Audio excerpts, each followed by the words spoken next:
Tesla is today the most valuable automaker in the world by market capitalization, beating out industry giants like General Motors, Ford, Volkswagen Group, and even Toyota. It has achieved this impressive feat despite a short operating history, a limited product lineup, and even relatively modest sales figures compared to these much more established entities.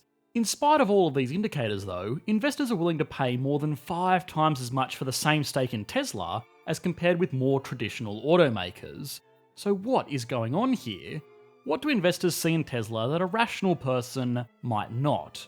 What is the company's vision to truly justify being valued this highly? And could this all be a charismatic CEO taking a pool of naive investors for a ride? Oh, and of course, before we start answering these questions, we need to give the standard disclaimer that we do for all company videos, and that is that nobody on the Economics Explained team currently owns any Tesla shares or stock options. So, even though we would want to remain impartial either way, now you know. This episode of Economics Explained was made possible by our fans on Patreon. If you would like to gain early access to these videos before they're uploaded to YouTube, as well as participate in exclusive Q&A sessions, which are now held every Saturday at 9:30 Eastern Standard Time, please consider supporting our channel at patreon.com/economicsexplained. Toyota by most metrics is the largest car company in the world. They produce the most cars, they make the most revenue, employ the most people, and have a long, tenured history with brand recognition and a base of loyal customers that probably spans even further than they would actually like it to. By comparison, Tesla sells 1/30th as many cars, makes less than 10% of the revenue, and oh yeah, hemorrhages money every year it operates. 2019 was actually considered a good year as far as finances go, because it only lost $862 million, which was an improvement from the year before, where it lost $1 billion. Despite this, Toyota has a market capitalization of just under $200 billion, whereas Tesla is more than double this runner-up, sitting at a valuation of over $400 billion. So the first thing to know here is that market capitalizations are sometimes a bit misleading. This number is calculated by taking the market price of a stock and then multiplying it by the total number of stocks. There are currently just under 1 billion Tesla shares in existence, so if we multiply that by the $430 market price, we get ourselves a market capitalization figure. Now, the market price is something that can jump around quite a lot, for any number of reasons that are completely divorced from the underlying fundamentals of the company. Amateur investor hype, stock buybacks, easy access to capital, price manipulating tweets. Get in, loser, we're going to commit securities fraud. All that good stuff can push the share price up or down without actually making the company they reflect any larger or smaller or more prosperous. All of these factors are common criticisms levelled at Tesla, but supporters will point to the fact that building cars is just one small part of scaling up the Tesla empire. One of the most telling insights into the difference between Tesla and regular automakers is to look at their subsidiaries. Regular automakers have grown their influence by buying up other car brands. Volkswagen is a great example of this. Volkswagen Group is not only responsible for the people's car, but they also own a part or all of Bentley, Audi, Bugatti, Porsche, Seat, Lamborghini, Skoda, as well as a collection of commercial vehicle manufacturers. Tesla, by contrast, is a company that still owns other companies, but it takes a slightly different approach to its mergers and acquisitions. Instead of buying up competitors, it owns companies within its own supply chain, which allows it to not only be a car manufacturer, but also a component supplier, a dealership, a fuel station, energy generator, and maybe even one day a transport provider all of its own.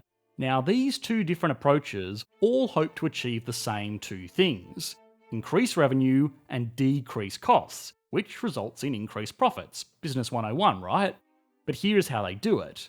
A company like Volkswagen is investing in what is known as a horizontal integration, i.e., they are investing in businesses on the same level of the production process as their own. Porsche and Volkswagen are companies that technically do the same thing. They take raw materials and component parts and turn them into cars before selling them off to dealership networks. Now, just because all of these car companies do the same thing doesn't mean that there aren't huge advantages to teaming up. Companies like Volkswagen will build cars on similar platforms and share them between all of their brands. The Volkswagen Tiguan, Audi Q7, Porsche Cayenne, Bentley Bentayga, and even the Lamborghini Urus all share the same basic chassis and components. This achieves the two things that the business wanted to do. It increases revenue because suddenly the manufacturer can appeal to all manner of different buyers with effectively the same car. An average family gets the base model Volkswagen, a wealthier family will buy a Porsche or an Audi, and for the people that want a truly ostentatious display of wealth, there are the Bentleys and Lamborghinis that cost 6 times as much for effectively the same car. This means that Volkswagen will draw revenue from buyers that don't want to consider a car from the other end of the spectrum, either because it's far too expensive or far too povo. This technique of shared platforms also reduces costs because research and development, as well as manufacturing overheads, are shared between all of the brands. It would be cost prohibitive for a boutique manufacturer like Bentley to invest the same amount of money into developing a new drivetrain. Modern cars require huge teams of engineers, designers, and lawyers to make sure that cars comply with all of the various road laws around the world, while also being a good car. And yes, I know, there are boutique manufacturers out there that do pull this off without being beholden to some corporate overlord, but just remember, those cars tend to be extremely expensive, even by Bentley and Lamborghini standards, and they probably lack the day-to-day reliability as well. I mean, I don't know, patreon.com, so maybe one day I can find out. Now, Tesla takes this expansion concept and turns it on its head. Literally, it does what is called vertical integration, where instead of buying up competitors in the same step of the production process, it buys up or creates businesses that cover other parts of the process. Tesla's largest investment has not been into the cars themselves, but rather into component manufacturing, recharging stations, and owning their own dealership networks, all steps in the process of selling a car that traditional manufacturers have left to other companies. This achieves the same two goals. It reduces expenses because you don't have to include profit markups for all of the different steps of the process. For example, if Audi sells a car to a dealership, they are going to sell it at a wholesale price, and then that dealer will add a markup to the consumer to make their own profits. By owning this entire process, Tesla can cut out those middlemen. It also increases revenue by offering additional revenue sources. Tesla really only makes 3 cars at the moment: the Model S, the Model 3, and the Model X. We have just seen that the Volkswagen Group has a wider selection of products within just one chassis. But in the same way that Volkswagen increased revenue by offering lots of different types of cars to lots of different types of people, Tesla is offering lots of different services to the same types of people. If you buy a new Porsche and then go fill it up down the road, Volkswagen is not seeing any revenue from the sale of that gasoline, whereas if you buy a new Tesla and go charge it at the company's supercharger network, they will. The same is true for a lot of other areas as well. A byproduct of making electric cars, with an emphasis on vertical integration, is that Tesla has become really good at making batteries. The same tree-hugging tech bro that will inevitably buy a Tesla may very well buy a house with a battery pack as well, meaning that again, they have made money outside of just being one of the many moving parts in the auto industry. So, increase revenue and decrease costs to make more profit. Simple formula with 2 very different approaches from established automakers and Tesla respectively. The only problem is that as innovative as Tesla's fresh new approach may seem, it hasn't really worked. They haven't made any profit.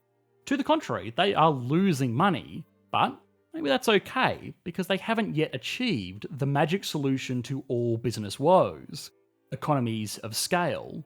Economies of scale is a phenomenon in production where the unit cost of goods trends downwards as more items are made. This phrase tends to get thrown around pretty loosely, but it's actually a lot more complex than what most people think. There are 3 main reasons why this happens: mitigation of fixed costs, efficiencies in scale, and negotiating power. Say you were tasked with building just one car. If push came to shove, you could probably do it, but most of you watching would need to go to school to learn how to put a car together, and you would also need to buy a whole lot of equipment to actually manufacture that car. This education and a workshop full of tools would cost hundreds of thousands of dollars and take years of your time to put together. If you were to turn around and sell that car at a price that was commensurate with your outlay and effort, that would be an astronomically expensive vehicle, easily hundreds of thousands of dollars. But now let's say you were tasked with building 2 cars. Well, you wouldn't need to go back to school to learn to build another car, and you could just use the same tools all over again. In this example, the tools and education are the fixed costs. No matter how many cars are made, you don't need to spend any more on these, and as more and more cars are produced, they reflect a smaller and smaller fraction of the total cost involved in making that car. The next big step is scale. Hand tools in a garage workshop are great, but even with the most skilled mechanic in the world, it is going to struggle to put a car together from scratch in less than a month. A full-on assembly line, on the other hand, well, that's a different beast.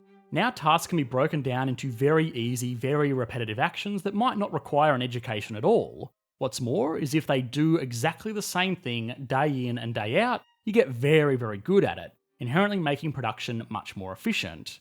Finally, if you are ordering a single piece of every component that goes into a car, you're going to be paying retail price for those parts. But if you are ordering hundreds of thousands of components at a time, or even better yet, manufacturing them in-house, you are going to pay much less for them. This lowers the variable costs of production. So all in all, it's looking like a pretty big win for the economies of scale. It mitigates fixed costs, increases output, and reduces variable costs. What's not to love? It's pretty easy to graph out this process and see that cost competitiveness will naturally favour those who produce the most. So sure, maybe Teslas are a bit too expensive for most consumers today, but as we saw earlier, they only make 1/30th the number of cars that Toyota does. As soon as they expand into making a few million cars a year, they will have the magic economies of scale on their side and be super profitable, right? Well, maybe, but probably not. As fantastic as the economies of scale effect looks, it has a dark side. You see, this chart here is not actually complete. It is supposed to look more like this. In typical manufacturing, after a certain point, producing more goods starts to cost more and more. This is caused by a reverse of the reasons that we saw all the components getting cheaper in the first place. Those fixed costs for starters, either a would-be manufacturer is going to have to try and squeeze more and more out of their existing factory or workshop or whatever, or they are going to need to open up a second location to keep making more cars. This is a huge jump in fixed costs that will need to be shared amongst the costs associated with each individual car after that. The same thing happens with breaking down processes into smaller and smaller tasks. One man building an entire car by hand is not very efficient. A team working on set steps is efficient, but a huge team of thousands of people, each responsible for one single screw or weld, is just as inefficient as having one person doing the whole thing. Eventually, people will just get in each other's way. And finally, that bulk discount turns into clearing out entire markets. If you want to buy 10,000 glass windows, you get a bulk discount. If you want to buy 10 million, you force demand up so high that prices will naturally increase. Call it a personal vendetta of mine, but the loose way that people throw around the idea of economies of scale being the secret ingredient to every business is potentially harmful in choosing good, quality companies to invest in. This should probably be the key takeaway of the video, but nobody will click on a video called the negative marginal cost minimization in high output production, so, haha, I tricked you into learning. But maybe we have been a bit too cynical here and missed the point of Tesla entirely. Most institutional investors agree that a $400 billion valuation for a car company, even one with all of its vertical integration, is absolutely ludicrous, especially considering all of the factors we've already explored. But maybe Tesla is not a car company at all. I mean, sure, it builds cars, but not many of them, and they are really only a means to an end of efficiently getting people from place to place. What is much more exciting, especially to investors, is the final step of the company's plan to control everything related to road-based transport, the idea of car ownership itself. Tesla is quite famously developing systems for self-driving cars. Right now, these systems are little more than a cool party trick, but they have some much more serious long-term potentials. It could become their very own transport network. Taxi companies and Uber drivers make money by purchasing vehicles and using them to transport passengers, which means that there is more money to be made in moving people about than in simply selling a car as a one-time transaction. Even a range-topping Tesla Model X sells for under $100,000 in the US today, which is obviously a lot of money, but that same car, if let loose to act as its very own Uber driver, could make hundreds of thousands of dollars before eventually being retired.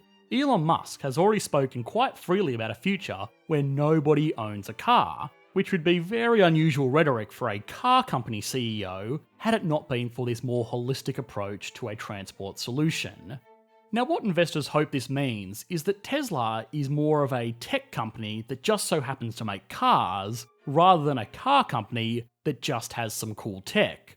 Technology has the advantage of being able to achieve the aforementioned economies of scale far more efficiently than other types of businesses, like retail, oil and gas, healthcare, pharmaceuticals, and yes, of course, even auto manufacturing. That's why today, 7 of the top 10 most valuable companies in the world are tech companies. So, the cynical analysts are right. Tesla, the car manufacturer, is not worth even a fraction of the $400 billion valuation. But a company that proposes to be the world leader in renewable energy storage, a replacement to gas companies, and a cheaper alternative to Uber all in one, well, that's a more intriguing proposition, especially when you consider that, well, yeah, they do make really cool cars. I definitely want one.